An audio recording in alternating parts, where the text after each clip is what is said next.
So today we're going to be discussing political correctness and how it affects culture in America and society in America in general.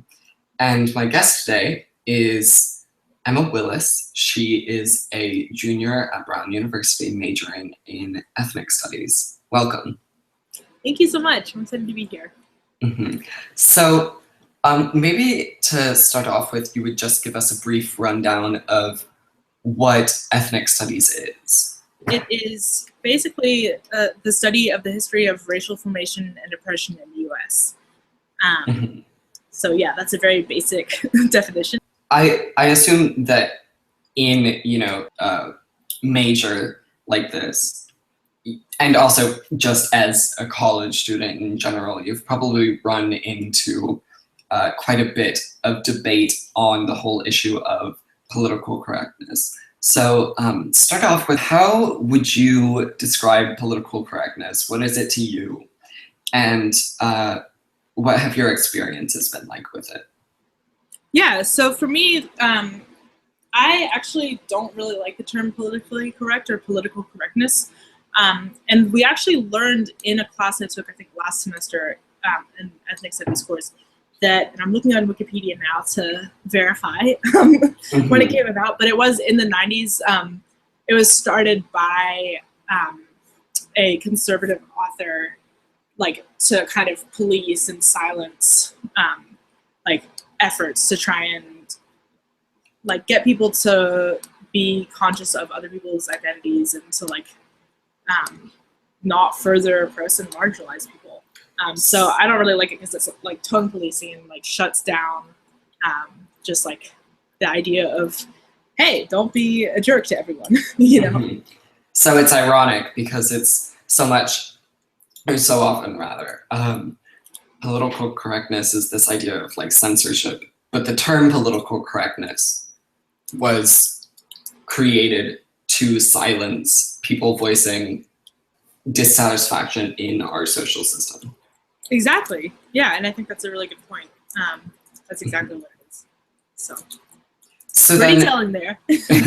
So recently, Obama commented on the issue of political correctness at a high school where he was giving a talk to students. And he said, quote, "Sometimes there are folks on college campuses who are liberal and maybe even agree with me on a bunch of issues, who sometimes aren't listening to the other side. And that's a problem too. I've heard some college campuses where they don't want to have a guest speaker who is too conservative, or they don't want to read a book if it has language that is offensive to African Americans, or somehow sends a demeaning signal towards women. I gotta tell you, I don't agree with that either. I don't agree that you, when you become students at colleges, have to be coddled and protected from different points of view." And I think that's a viewpoint that's shared by a lot of people who are kind of opposing political correctness on college campuses, saying that it's essentially, it's trying to protect students from, this real world of harsh realities. And it's really babying children and not letting them be exposed to different worldviews. So your take? Yeah, so I've definitely heard this statement a lot. And in fact, this past week, we had an incident of a student posting or publishing a couple of really racist articles through the school newspaper, and that were actively erasing Native students' identities and experiences, and were spreading really awful viewpoints. And Christina Paxson, the president of Brown, and like a couple other people on the administrative board, like have addressed them and stuff, saying like, oh, we're sorry this happened, but it's been a great educational opportunity, blah, blah, blah. But with no like actual concrete plan of action to how they're going to address this really hugely harmful impact that these articles and this atmosphere around the articles has had on people of color around Brown, and most especially on Native students at Brown. And Mhm. it's all really ironic because Brown is built on stolen Narragansett and Seekonk land. So yeah, so I just think that like that's an interesting note too. It's just like how, Yeah. you know, and because I think a lot of times like with speakers and stuff, it's like universities have a huge amount of power and privilege, and people respect like Brown University, like, oh my God, it's an Ivy League school, like, you know, they know what they're doing, and they're like, oh, it's super liberal, blah blah blah. So automatically, you know, if Brown lets a speaker come, that is spreading that person's viewpoint and like giving them a platform to spread their ideas, and like showing, even if Brown is saying, oh, we don't really support them, by inviting a speaker like Ray Kelly, you are actually supporting that person. You are giving them more platforms to spread really hateful, racist speech. You are paying them to come speak. You are giving, like, whatever. There's so many other speakers that could have come that would have been like great to talk about police brutality, you know. So anyway. Yeah. So just in response to this issue recently in the newspaper, or the university newspaper, I'm going to play a bit of devil's advocate and say that if Native students didn't want their identities to be erased, they should step forth and join this kind of newspaper group and try and publish their own thoughts on their experiences and Native cultures and things like that. So instead of saying, like, get a dialogue going, like that yeah, approach. Yeah. Yeah. So instead of just hushing someone because they say something some people consider as offensive, instead of, you know, hushing them and not allowing them to speak their ideas, have the people who take offense with that form a rebuttal, you know. So why is it better to kind of reprimand what these students in the newspaper staff have done as opposed to getting a discussion started, as you said? Yeah, well, I think it has a lot to do with power dynamics and the history of an ongoing history and legacies of genocide of Native peoples in the U.S. So, and like that again, that viewpoint is, you know, once again saying, oh, let's get a dialogue. So who would the dialogue benefit? It's not benefiting the Native students. They're having to listen to these really toxic, racist, harmful, bigoted ideas and viewpoints that like is just adding trauma on trauma on trauma. So it's not benefiting them. It's benefiting people, like, in quote unquote benefiting, but it's using their hurt and their trauma to educate like white students at Brown. And that's messed up. There's Google. You can literally Google, like, Google can be your best friend. You don't need to, like, people of color are not your teacher, especially in this example, like just in education, like Native boarding schools, like government boarding schools for Native peoples is like a thing that ended very, very recently, like where it basically, they would take children of a lot of Native tribes to come to like Oklahoma or other kind of like middle states to these really awful government boarding schools and forced to assimilate to white U.S. culture, and were like horrifically beaten and abused and silenced and weren't allowed to go home. And if they showed any sign of like anything other than whiteness, like anything that was perceived as you know, being remotely Native, they would be, you know, beaten and punished and killed in some cases. So it's like there's just such a, like, why would you, after that history, ever even think that like anyone, like that the U.S. educational system would like be ready to listen to you if like they've treated your people like that for so many years, and it's like been such a recent thing. Yeah. And it's not the oppressed or marginalized responsibility to educate people with privilege.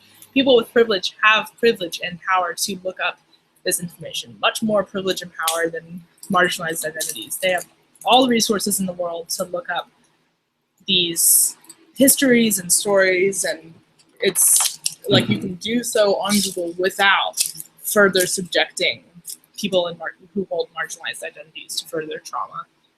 Yeah. Okay. So then the other thing I was going to talk about is also recently as well, there's been a lot of pushback from comedians. Jerry Seinfeld, Chris Rock, and I forget one other comedian have said that they are no longer going to be doing shows at colleges because the audience takes offense to everything and is, you know, too sensitive. And they don't, in the words of some of these people, they don't get that it's a joke. So, yeah. So how would you respond to that? Well, something that I meant to say earlier, and I don't think I said it, but a really important thing to acknowledge in all of these conversations is the idea that it's taking offense when people are speaking out against harmful, like racist and for like really oppressive viewpoints. It's not that people are getting their feelings hurt. It's not that people are being super sensitive. They're not being coddled. It's literally like by saying, hey, I don't want to have to hear this. It's not because they're being sensitive. It's because you're like, why would you ever choose to be subjected to even more trauma and even more racism and even more sexism and even more homophobia or cissexism or any myriad of things or any combination of like a bunch of other marginalized identities, you know?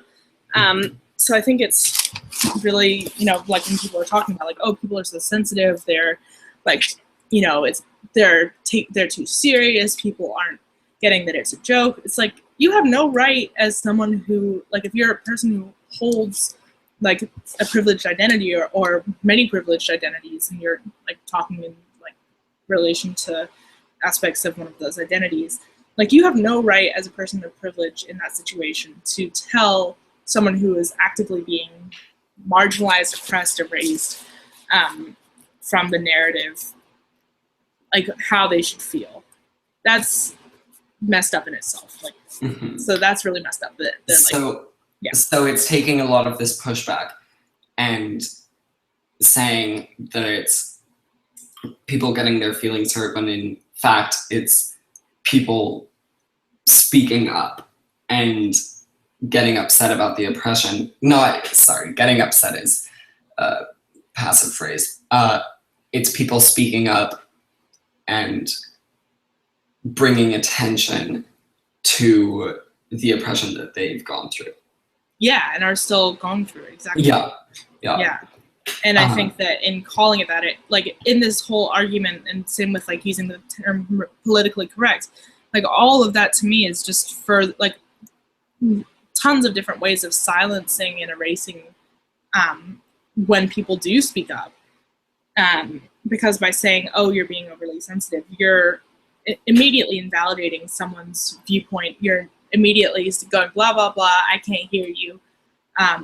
You're writing them off. You're saying that you're superior to them. It's just pretty telling in itself. Like, oh, well, they can't take a joke. Like, who are you to say that? Like, no, did you even listen to what they said? Have you, like, do you know anything about this community? Like, you know, I don't know. And in general, like in terms of comedy, like don't, like identities and like oppression and racism are not fodder for jokes. They're real things that are happening as we speak, like, and affect so many people. Like pretty much everyone like experiences some kind of marginalized identity. Or not everyone, but a lot, you know. Yeah. So then, also Spike Lee commented said to Quentin Tarantino that Quentin Tarantino overuses the N-word in his movies, and Quentin Tarantino responded and said that he knows the Black community better than Spike Lee. Yeah, so I think it's really telling, like, in that interaction, like, Tarantino's response, like, if you really cared about, like, if you actually cared about, like, issues facing, like, Black Americans today, like, you would not respond in that way, because in his response, like, hey, Spike Lee has offered a critique of how I use the N-word and has said, like, has called me out on it, instead of saying, like, taking some time to say, I wonder, like, let me think about this, like, where do I use this? Oh my gosh, he has a point. Like, instead of even doing that, his instant reaction is to go, I know the Black community. Like, you don't. You're white. It doesn't matter. You can be, you can't know the Black experience unless you are Black. Like, it doesn't work like that. And yeah, so just in that response, I think it was like, just shows even more. It's like kind of ironic in a really awful way, because it's like just shows the level to which it's like, wow, you really don't get it. Like, you really actually don't care then. Mm-hmm. Yeah. So a lot of discussion is also created in comment sections of YouTube videos about political correctness. And YouTube comment section is pretty notorious for having a lot of kind of radical ideas. I'm just going to read for you. I found a comment on a video by the YouTube creators, The Young Turks, and they were talking about whether, well, the title of the video was literally, has political correctness gone too far? And user Andrew Hawes commented, the main problem is that so many people actively look for something to offend them.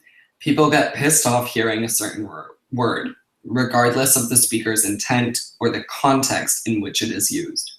I don't think there's a problem saying that you should be aware of the language you're using and how it will affect other people, but at the same time, we shouldn't be changing language just to avoid offending people when the usage isn't offensive.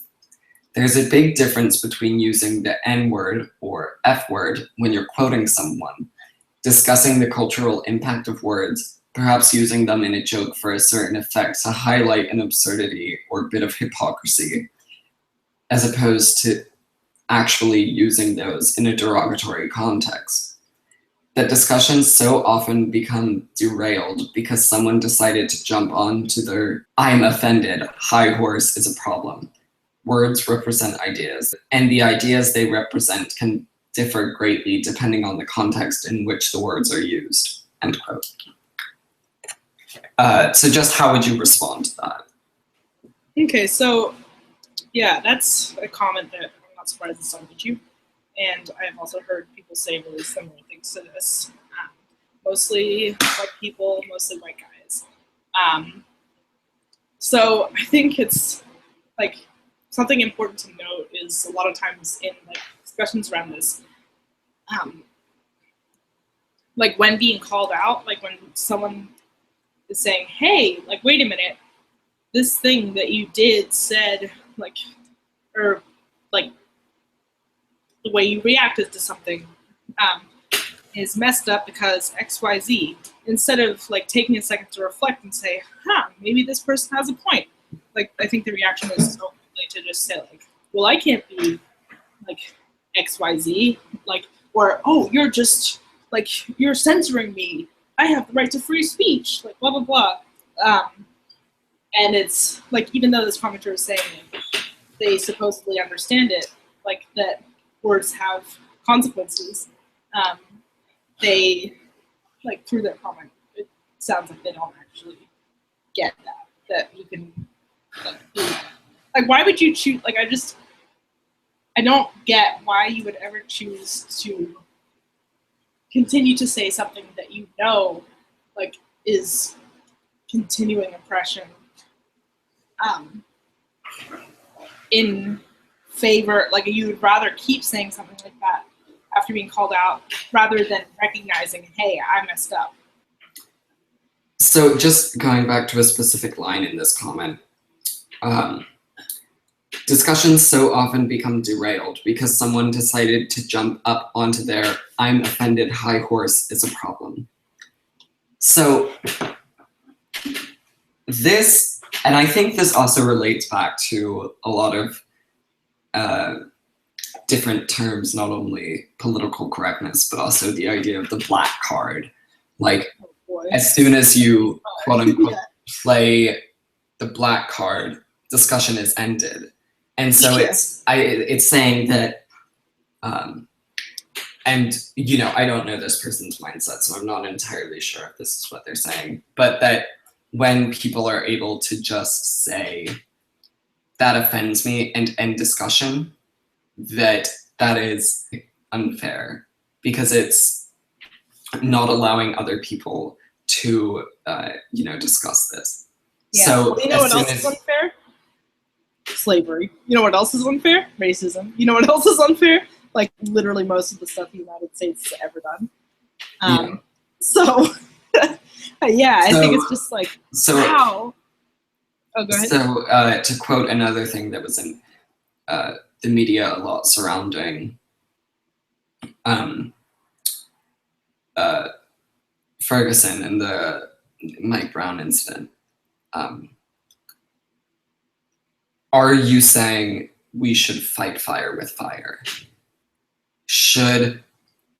Because the US has done all of these things, does that mean that Black people, for example, should be able to end discussion automatically on issues of Blackness in America?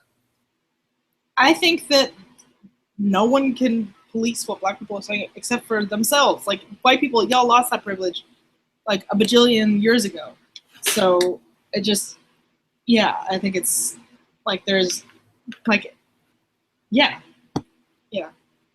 So another complaint is when people do get corrected, they often feel that it's something embarrassing for them. They feel like they're being called out. And so there is an element of hurt in that. And so let's think of a theoretical. If Polly, who is not Black, decides to say the N-word, and somebody says, Polly, you can't just say the N-word, that's not okay. And Polly says, I don't understand. How would you explain to Polly that that's not okay? Or what is the general way to kind of not isolate people when you confront them about things being quote unquote problematic? It reminds me a bit of in math, how you're meant to show your work, because say you made a mistake, instead of just, this is the wrong answer, you're wrong. That is clear, that clearly, you know, shuts down a person's curiosity. That's just, you're wrong, you didn't get it, you're off the mark, done, end of discussion. Whereas, you know, I think in math a lot, we kind of take someone's answer and we're like, well, how did you get to that conclusion? Because a good way to approach this problem would be such and such formula or such and such equation, and just kind of educating that way as opposed to just shutting someone down. Yeah.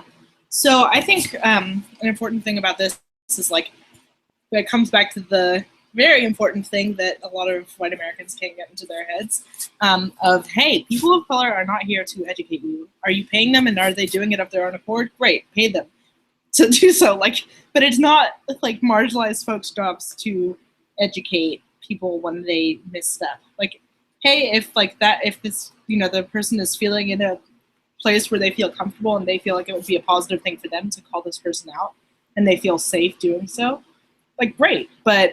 And they can do that in the way that you described, saying, where did you go wrong?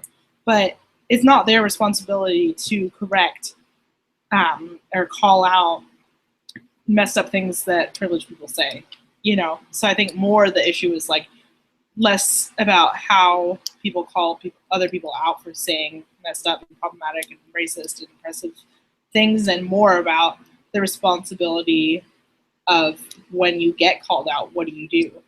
So, you know, because it's not the person who's calling you out, it's not their responsibility to break it down for you. Like, It's great if that happens, but it's not their responsibility. It's not their job, like, you know, and the responsibility falls on you.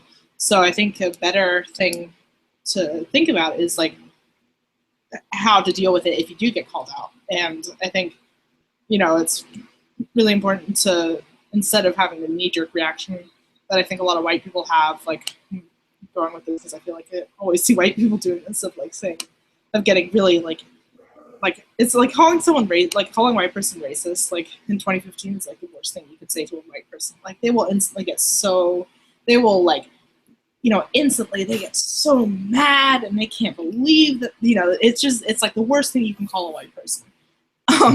So, you know, like that knee-jerk reaction of just getting like, well, I'm not this, like just getting so furious instead of realizing, hey, it's not personal. Like this is literally, we're just noting like you, right, hey, the thing you just did or said is like playing into oppression. Like it's not like, Polly, you are a terrible human being. It's Polly, the thing you said or did was racist. You know, like that approach sometimes I've found like helps calling people out of like recognizing that, you know, it's like reminding people it's not a personal thing. It's like, it's not about you. It's about how what you're doing or saying is playing into existing systematic systems of oppression and racism and violence and murder. Yeah.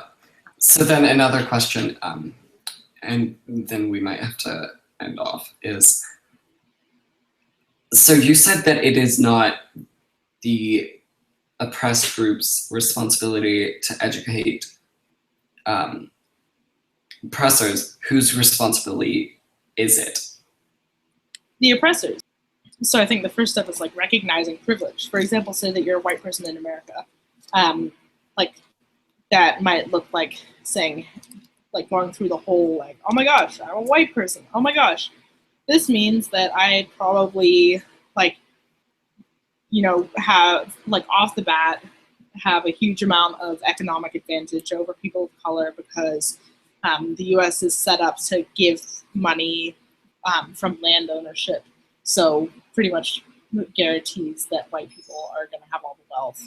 You know, I probably am going to have more access to like lots of different types of food, readily available food, healthcare, good schools, pretty much any advantage you can think of. Like white people have the #1 slot to get in. So I think the first thing for like a white person in this example is to recognize that, you know, it sucks. It's not a, it's a terrible reality, but like it exists. You can't just ignore it. So the first thing is like recognizing that, like that you do have privilege, and then like working through that, and that's going to be something that, you know, is ongoing. Like recognizing places where your privilege of like your privileged identities plays into your experience in the world, like and gives you systematic and institutionalized advantages over those with oppressed identities. So first, like recognizing that that is a thing, and then like making sure you're educating yourself. Like, you know, Google is your friend. Like Tumblr is great for finding stuff. Like the internet is amazing. You can access it, and if you're a white person, like you like the likelihood is like out of everyone in the U.S. you are like the most likely to have access to internet. So use that. Use your privileges to educate yourself and figure out how you can help lift up the voices of like people who are oppressed and like listen. Just white people take up so much space, and I think a great thing to think about is like, hey, like an amazing breakthrough concept is like to sit down and listen, you know, and you may actually learn something. So, and just really working hard to not immediately be like, get it on the defensive, instead recognizing, hey, this isn't a personal attack. This is a real, and like, I'm like recognizing that it probably took a lot for that person to call you out. Like, you know, being like, you know, even though this sucks, like, you know, because it sucks to find out that you're playing into that. So, like, you know, but being thankful that you're being alerted to this, and then taking the responsibility to apologize, like recognizing what you did, like apologizing, recognizing like things that you're gonna do to work against that, and to work to like educate yourself and to work on acknowledging your privilege and moving forward. So, Okay, thank you. No problem. Thank you.